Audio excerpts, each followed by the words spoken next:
আমরা তো সম্পূর্ণ দাবি মেনে নিয়েছি, একটা মানলে আর একটা, আর একটা মানলে আরো একটা। গত 2 সপ্তাহ ধরে দেশে চলছে কোটা আন্দোলন, যা বর্তমানে দেশ এবং দেশের বাইরে হট টপিক হয়ে উঠেছে। এরই মধ্যে দেশের ফেসবুক বন্ধ থাকায় বর্তমানে অনেকটাই কমে গিয়েছে এই আন্দোলন।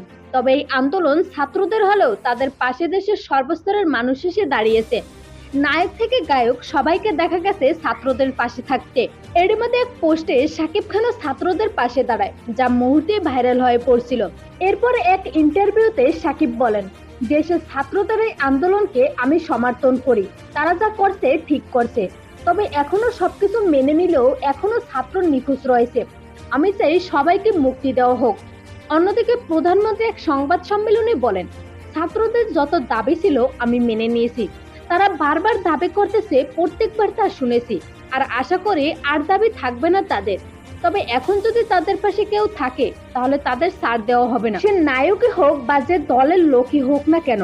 সোভিয়েত কোটা আন্দোলন নিয়ে আপনার মতামত কি জানিয়ে দিন কমেন্ট করে।